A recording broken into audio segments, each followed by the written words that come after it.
হাজী Abdul Sattar high school থেকে আসছি, second হয়েছি। এখানে আমি রানিং ইয়াতে ফার্স্টে আসছি, ফার্স্টে সেই যে আমি সেকেন্ড হয়েছি, এটা আমার অনেক খুশি লাগছে।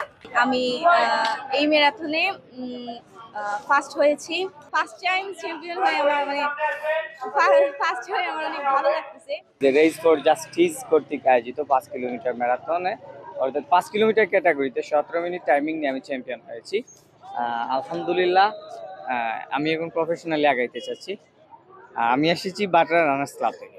আগস্ট ৩৬ জুলাই যে মুক্ত হয়েছিল বাংলাদেশ, ফ্যাসিস্ট মুক্ত বৈষম্যহীন বাংলাদেশের জন্য, কিন্তু আজকেও কিন্তু আমরা চতুর্দিকে বৈষম্য দেখতে পাই।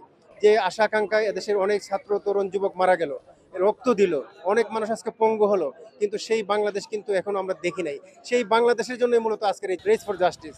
কারণ আজকে ছোট শিশুরা, আজকে বয়স্করা এই রেসে অংশগ্রহণ করেছে। একমাত্র উদ্দেশ্য হচ্ছে বাংলাদেশে কোনো দুর্নীতি থাকবে না, বাংলাদেশে কোনো চাটুকারিতা থাকবে না, বাংলাদেশে কোনো বক ধার্মিকদের স্থান থাকবে না, বাংলাদেশ হবে সবার। আমরা এই জুলাই শহীদদের স্মরণে আমরা এরকম একটা ম্যারাথন আয়োজন করেছি, যেন শহীদরা যাতে প্রাপ্য ন্যায় বিচারটা পায় এবং শহীদদের যে স্বপ্নের বাংলাদেশ, যেমন শোষণমুক্ত, বৈষম্যমুক্ত, নিরাপত্তা এবং সুবিচার বাংলাদেশ যাতে বিনির্মাণ হতে পারে, সেই ভাবনা নিয়েই আমাদের আসলে এই প্রোগ্রামটা।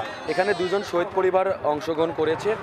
শহীদ পরিবারদের মাধ্যমে আমরা এটা শুভ উদ্বোধন করি এবং তারা চেয়েছে যে এই প্রোগ্রামের মাধ্যমে রাষ্ট্রের কাছে যে তাদের পরিবার যেন সুষ্ঠু বিচার পায় এবং এটাই তাদের প্রাপ্য এবং তারা মানসিক শান্তি হয়তো কিছুটা পাবে। এই ম্যারাথন হচ্ছে, এটা আপনারা দেখছেন রেস ফর জাস্টিস, টাইটেলটা হচ্ছে যে হাফ ম্যারাথন, পূর্ণাঙ্গ না।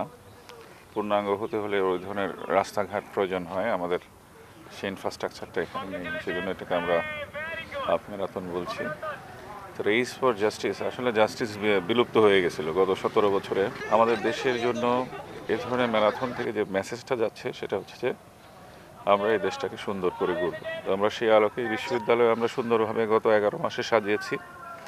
বিশ্ববিদ্যালয়ে ব্যাপক উন্নয়ন কার্যক্রম এবং বিশ্ববিদ্যালয় একটা ইলেকট্রনিক হাবে পরিণত হয়, যাতে সেই প্রক্রিয়া চলতেছে আমাদের।